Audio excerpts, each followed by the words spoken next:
नमस्कार, सुस्वागतम, वेलकम, अभिनंदन। मैं हूं डॉक्टर वाय राखी, आपका स्वागत अभिनंदन करती हूँ। हाँ जी, क्या हाल चाल है। कितनी अजीब बात है ना, दिवाली में अलमारी में रखे सारे कपड़े पुराने लगते हैं और होली पे अलमारी में रखे सारे कपड़े नए लगते हैं। क्या पहनूं क्या छोड़ूं समझ ही नहीं आता। हम इंसानों का भी कुछ पता नहीं चलता। हमारी ज़रूरतें बहुत ज़्यादा बढ़ती चली जा रही हैं और हमारी कमाई 0/0 होती चली जा रही है। आमदनी अठन्नी, खर्चा रुपया। कभी कभी आप सोचते हैं ना बैठकर कि हमारे पुराने बुजुर्ग आखिर इतनी कम कमाई में कैसे खुश थे। 100 रुपये कमाकर बाबूजी कैसे 4 लड़कियों की शादी कर देते थे और कैसे घर का किराया भी दे दिया करते थे। कैसे एक ही कमरे के अंदर पूरा परिवार साथ बैठा करता था, चित्रहार देखा करता था और संडे के संडे इंतज़ार किया करता था विक्रम बेताल का। बहुत खूबसूरत समय था वो, बहुत खूबसूरत। हम वो जनरेशन है, यानी कि मेरी उम्र के लोग जो इस वक्त हैं या मुझसे थोड़े से उम्र में बड़े लोग, जो बहुत ज़्यादा लकी हैं जिन्होंने उस जनरेशन को भी देखा है। और आज के बच्चे जो 2020 के अंदर 2020 में जी रहे हैं और एक उंगली में सारी दुनिया को समेट लेते हैं। गूगल देवता उन्हें हर सवाल का जवाब दे देता है जो आपको और मुझे कभी मेरी गूगल दादी दिया करती थी, है ना। मैं हूँ डॉक्टर वाय राखी और आप लोगों से बहुत प्यार करती हूँ। आई लव यू गाइज बहुत ज़्यादा। आज का जो टॉपिक है वो ये है कि पुराने जूते चप्पलों का क्या करें। कभी हमारे बाबूजी एक ही जोड़ी चप्पल और जूता रखा करते थे। चप्पल घर में पहनने की और जूता बाहर जाने का। जब वो फट जाता था उसे भी मोची से सिलवाया जाता था। क्या आप में से कभी किसी ने मोची से जूते सिलवाए? मैंने सिलवाए हैं और बहुत सिलवा कर पूरे साल स्कूल के ब्लैक कलर के जूते पहने हैं और मज़ा भी बहुत आता था। और उस पर जब कभी कभी वो धागा दिखने लग जाता था ना, तो मैं उस पर ब्लैक कलर की नेल पॉलिश या पॉलिश कर दिया करती थी कि वो धागा ना दिखे, किसी को पता ना चले कि मेरा जूता जो है वो फटा हुआ है। लेकिन उस एक जूते से इतना प्यार होता था कि मज़ा आ जाता था और मोची को भी काम मिल जाता था। मैं सच बता रही हूँ। लेकिन आज अगर हमारा एक भी जूता टूट जाए या फट जाए या कट जाए, हम उसे तुरंत फेंक देते हैं। पहले कैसे एक ही जूता सभी कपड़ों के साथ चल जाया करता था और आज हजारों हजारों जूते चप्पल भी हर बार, हर पार्टी में, हर फंक्शन में, हर इवेंट में क्यों पुराने लगने लग जाते हैं। क्यों ऐसा लगता है कि इसी चुन्नी के जूते बनाकर मैं पहन लूं। क्यों ऐसा लगता है कि आज लहंगा खरीदा है तो इसके साथ जूते चप्पल भी खरीदने चाहिए। अगर हम अपनी ज़रूरतों पर आज भी थोड़ी सी रोक लगा दें तो हमारी ज़िंदगी खूबसूरत हो सकती है। कई बार आज की ज़िंदगी के अंदर मैंने ऐसा महसूस किया है, लोगों के घरों में देखा है कि आज शायद हमारे पास जूते, चप्पल, कपड़े और इलेक्ट्रॉनिक सामान बहुत ज़्यादा है, लेकिन एक सच्चा दोस्त नहीं है, एक सच्चा हमसफ़र नहीं है, एक सच्चा रिश्तेदार नहीं है, एक सच्चा पड़ोसी नहीं है। आज अगर आप बीमार हो जाए तो कोई हक नहीं है आपको ये किसी को कहने का कि यार मैं बहुत बीमार हूँ, तू ऑफिस छोड़कर आ जा, अभी तुरंत मेरे घर आ जा। और वो बंदा अपना काम सब कुछ छोड़कर आपके पास भाग कर आ जाए। अपने आप से ये सवाल पूछिए, क्या आपके पास ऐसा कोई दोस्त हमसफ़र है? तो मैं कहूँगी कि आप बहुत लकी हैं। मेरे पास तो है और मैं भी ऐसी ही दोस्त हूँ। मसलन मैं इस वक्त अभी बैठकर शूट कर रही हूँ और मैं आगे 10-15 शूट करने वाली हूँ। लेकिन अगर अभी मेरी किसी फ्रेंड का भगवान ना करे फ़ोन आ जाए और उसे किसी चीज़ की ज़रूरत हो तो मैं सारे काम दरकिनारे कर छोड़कर सबसे पहले अपनी दोस्त के पास जाऊँगी। And I mean it. मैं सच बोल रही हूँ, जो मैं बोल रही हूँ मैं उस पर खरी उतरूँगी। दोस्त ही क्यों, रिश्तेदार, पड़ोसी, किसी को भी मेरी ज़रूरत हो, आई विल स्टैंड देयर। लेकिन क्या आपके पास ऐसा कोई शख्स है या आपके पास सिर्फ घर में जूते चप्पल हैं? आप में से किसी ने कहा राखी जी मेरी बेटी को जूते चप्पलों का बहुत शौक है। आज भारतवर्ष के अंदर लोगों के पास घर में रहने की जगह नहीं है। अगर 2 मेहमान आ जाएं तो गद्दे किराए पर मंगाने पड़ते हैं, चद्दरें नहीं होती, समझ नहीं आता कि क्या करें, कहाँ सुलाएं, क्या करें। लेकिन उन्हीं छोटे घरों के अंदर लोगों के पास ऐसी अलमारियां हैं जो घड़ियों से, पर्सों से, जूतों से, चप्पलों से, कपड़ों से भरी हुई हैं। यकीनन उनमें से शायद मैं भी एक हूँ। मैं अपने आप को अलग नहीं कह रही, पर ये सही है या गलत है? कपड़े या जूते हमसे बात नहीं कर सकते, हमारे गम और दर्द को मिटा नहीं सकते। इनफैक्ट एक्स्ट्रा रखे हुए जूते जिनको हम साल में कभी एक बार पहन रहे हैं, क्या आपको पता है वो आपकी शनि और राहु को खराब करते हैं? क्या आपको पता है कोई भी चीज़ अगर ये पेन यहाँ रख दिया जाए और 1 साल तक इसे उठाया ना जाए तो ये भी नेगेटिव एनर्जी देना शुरू कर देगा। इट मीन्स कि चीज़ों का इधर से उधर मूव होना, हिलना और एक्टिव होना बहुत ज़्यादा ज़रूरी है। भले ही फिर उस पेन में जान क्यों ना हो, लेकिन जैसे ही इस पेन को आप पकड़ते हैं और आप इस पेन से लिखना शुरू कर देते हैं, डोंट यू थिंक इसके अंदर जान आ जाती है? चाहे वो करंट आप ही के ज़रिए जा रहा है, पर ये पेन चलने लग जाता है और वैसे ये पेन निर्जीव है। जूते भी बिल्कुल ऐसे ही हैं। एक्सेस ऑफ जूते अगर आपके घर में हैं तो या तो उनको रेगुलर पहनिए या फिर उठा उठा कर उस अलमारी की सफाई करिए। वैसे जितनी ज़रूरत है उतना ही कीजिए। वैसे मैं ये लेक्चर आपको दूं क्यों, आपका लाइफ है, आपको जैसा अच्छा लगता है वैसा कीजिए, लेकिन कई बार इस विषय पर ज़रूर बैठकर सोचिएगा कि 15 से 20 जोड़ी जूते होने वाला मैं शख्स, मेरे पास एक अपना कहने को दोस्त या हमसफ़र नहीं है। आपको आपके बहुत सारे सवालों के जवाब मिल जाएंगे। कहीं ना कहीं ये फेलियर हम में ही है। हो सके तो पुराने जूतों को किसी को दान कर दीजिए। जब भी एक नया जोड़ी जूता खरीद के लाए, एक जोड़ी जूता किसी को दे दीजिए। हो सके तो इन जूतों को बेच दीजिए। उन पैसों में कुछ पैसे मिलाकर किसी जरूरतमंद व्यक्ति की जरूरत को पूरा जरूर कीजिए। जूते बहुत ज्यादा इकट्ठे हो गए हो तो उनको रेगुलर पहनिए, उनको डंप कर कर मत रखिए, इससे आपका शनि और राहु खराब होता है। किसी भी मंदिर के अंदर जाते वक्त अगर आपके जूते या चप्पल बाहर से चोरी हो जाते हैं तो गलती से भी उन्हें ढूंढने की कोशिश ना करें, क्योंकि ये अपने आप में बहुत अच्छा संकेत है। जैसे हम किसी पूजा को करते हैं और हम नारियल लेकर पूजा में बैठते हैं, जैसे कि अब नवरात्रे आएंगे, आप पूजा में नारियल चढ़ाओगे, 9 दिन बाद जब आप उस नारियल को तोड़ो और वो नारियल खराब निकले तो इसका मतलब आपकी पूजा सफल हो गई, सक्सेस हो गई। It is a very good sign.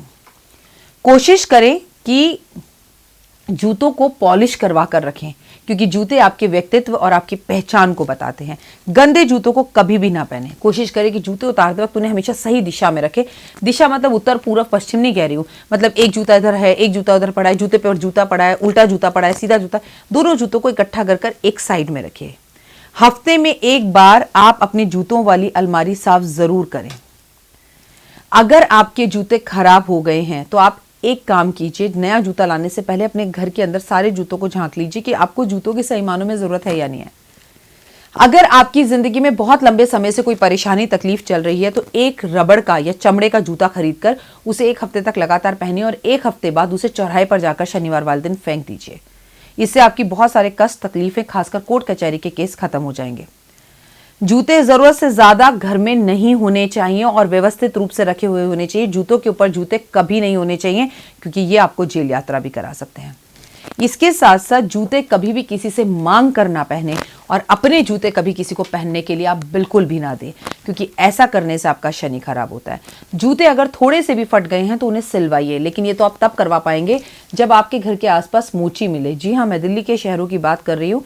एक टाइम ऐसा होता था कि एक एरिया के अंदर एक नाई, एक जूता, एक दर्जी मिल ही जाता था, लेकिन अब ऐसा नहीं है। दिल्ली जैसे शहर में अब आपको मोची ढूंढना पड़ेगा। कुछ दिन बाद तो हमारे बच्चों को ये पता भी नहीं होगा कि ये मोची होता क्या है, क्योंकि अब आप ब्रांड के जूते खरीदते हैं, इतने बढ़िया जूते खरीदते हैं, इतने हजारों जूते खरीदते हैं कि जूता फटेगा तो सिलवाओगे ना, और जब सिलवाओगे नहीं तो मोची बैठेगा किसके लिए। अब वो जमाना है जब हम स्कूल जाते थे तो जो बैग मेरा भाई लेके जाता था उसके बाद उस बैग को मैं लेके जाती थी, उसके बाद शायद मेरी बहन लेकर जाती थी। लेकिन अब हर साल बच्चे नए जूते, नए कपड़े, नया स्कूल बैग लेते हैं। पुराना स्कूल बैग मम्मा, दोस्त क्या कहेंगे। अब तो मेरे को आप बढ़िया वाला बैग दिलाओ जिसमें स्पाइडरमैन बनाओ, बिल्कुल भी नहीं। जिसके अंदर बढ़िया बढ़िया शेप्स बनी हुई हो, जिसके अंदर बढ़िया बड़े कैरेक्टर्स हो, एवेंजर्स हो। और एवेंजर्स ने तो बच्चों को ऐसा कर रखा है कि सिर्फ एक एवेंजर्स की फोटो बैग की कीमत को 10,000 कर देती है। बाप रे बाप। मुझे याद है कक्षा 6 से लेकर और कक्षा 9 तक मेरे पास एक ही स्कूल बैग था, जिसे मम्मी मोची से सिलवा कर मुझे जबरदस्ती दिया करती थी। लेकिन बाद में तो मम्मी ने दिमाग में घुसा दिया था, हालांकि मैं तो दिल्ली में नहीं रहती थी, हॉस्टल में थी, बट मम्मी ने बाद में दिमाग में घुसा दिया था कि ये लकी बैग है बेटा, इसे तू रेगुलर पास होती जा रही है, तेरे नंबर अच्छे आ रहे हैं। और हमने भी वो सारी बातें मान ली थी। आप जरा मनवा कर दिखाइए इन बच्चों को। अब नई बोतल, नई घड़ी, नया गिलास, नए जूते, नया बैग, नए कपड़े और उस पर अलग अलग एवेंजर्स के पेंसिल बॉक्स। OMG। देव जिस कप में दूध भी पीता है ना, उसमें भी एवेंजर होना चाहिए। अरे राधा कृष्ण हो जाएं, राम हो जाएं, सीता हो जाएं, कहाँ जा रहे हैं संस्कार। एवेंजर्स के बारे में सबको सब कुछ पता है, लेकिन आज भी 90% बच्चों से आप पूछ लो, छोटे बच्चों से, मैं बड़े बच्चों की बात नहीं कर रही, बड़ों से भी पूछ लो तो मतलब मैं तो डूबी मरूंगी। लोगों को यही नहीं पता कि लंका किसने जलाई थी, क्यों जलाई थी, सीता को उठाया किसने था, राम कौन थे, श्याम कौन थे। लेकिन एवेंजर कौन था ये सबको पता है। कहाँ जा रहे हैं संस्कार। बच्चों के साथ थोड़ा बैठिए, आप बच्चों को थोड़े संस्कार दीजिए, उन्हें अच्छी अच्छी कहानियाँ बताइए, उन्हें वैल्यू ऑफ मनी बताइए। नहीं, बहुत अच्छी बात है कि हमने बहुत तकलीफ देखी। मैं कतई नहीं चाहती कि हमारे बच्चे देखें, उनकी किस्मत से उनको सब कुछ मिले, लेकिन वैल्यू ऑफ मनी भी आनी चाहिए। एक जूते को एक बार पहनने के बाद बच्चे दोबारा पहनना नहीं चाहते, बच्चों के पैर बड़े हो जाते हैं, उन जूतों को फेंकने का दिल आपका नहीं करता, क्योंकि एक्चुअली आपने वो जूते 5,000 के खरीदे थे। फिर वो जूता आपके घर का शनि और राहु बिगाड़ता है, फिर आप ज्योतिषियों के पास भागते हैं, लेकिन उन जूतों को वहां से नहीं लाते। ज्योतिष भी क्या कर लेगा। अभी रिसेंटली मैं किसी के घर वास्तु करने गई, वो जब मेरे पास आकर बैठे तो मैंने उनके हस्बैंड की कुंडली देखी। There is no problem at all in kundali, लेकिन भाई वो तो इतनी प्रॉब्लम्स बता रही थी। मैंने कहा मैम कुंडली में कोई प्रॉब्लम ही नहीं है, सर की कुंडली है ना। कह रही हाँ। मैंने कहा फोटो दिखा दो। फोटो देखी तो भी कोई प्रॉब्लम नहीं। मैंने कहा मैम मुझे लगता है there is something problem at your house. कह रही तो आप वास्तु करने आ जाओ राखी जी। मैंने कहा मैं ऐसे कोई उत्तर दक्षिण पूर्व पश्चिम वाले वास्तु नहीं करती हूँ। I will let you know the allergies. अब आप मेरी बात को ध्यान से सुनिए। ये उनका बेडरूम है, यहां पर उनका बिस्तर है, और बिस्तर के बिल्कुल बगल में उनका मंदिर है। कभी कभी तो लगता है जैसे मैं भी फेल हो रही हूँ। कितनी बातें मैं आपको पिछले 4 साल से बताती चली जा रही हूँ। क्या कभी बेडरूम में मंदिर होता है? और मंदिर के अंदर, बेडरूम में मंदिर, उसके अंदर उनकी गुजरी हुई स्वर्गवासी माँ की और सास की तस्वीर। हमारे बुजुर्गों की तस्वीरें कभी भी नहीं लगाते हैं। नेगेटिव आप खुद है। ये भी मुझे बर्दाश्त हो गया। मंदिर बेडरूम में था, ये भी बर्दाश्त हो गया। चलिए वो बड़े थे, उनके बच्चे बाहर पढ़ते हैं, बड़े बड़े उम्र के बच्चे हैं, तो एक उनका जो किसी भी तरह का संसारिक जीवन का संबंध होगा वो थोड़ा कम होगा या ना के बराबर होगा। तो चलिए ये गलती थोड़ी सी बर्दाश्त हो जाती है कि बेडरूम में मंदिर है, जबकि ये बिल्कुल गलत है। गलत नहीं, ये बिल्कुल गलत है। उससे भी बड़ा महा उपाय क्या है? मैं ग्राउंड फ्लोर पे वो थी, फर्स्ट फ्लोर पे उनके घर गई, जहां उनका मंदिर बना हुआ है। यहाँ कृष्ण जी बैठे हुए हैं, ठीक उसके ऊपर उनका बाथरूम है, और बाथरूम भी कृष्ण जी के नीचे कृष्ण जी बैठे और ऊपर पॉट है, जिस पर बैठकर वो लोग शिशु पोटी करते हैं। इतना बड़ा वास्तु दोष, इतना खूबसूरत घर, 3 मंजिला घर, लेकिन उस घर में कोई भी कोना ईश्वर के लिए नहीं निकाल पाए। वो 4 कमरे जो बंद पड़े हैं, क्योंकि बच्चे अमेरिका में हैं, बाहर पढ़ते हैं, उन 4 कमरों में से 1 कमरा वो भगवान के लिए नहीं बना पाए। प्लीज आप लोग सोचिए, आप लोग कर क्या रहे हैं?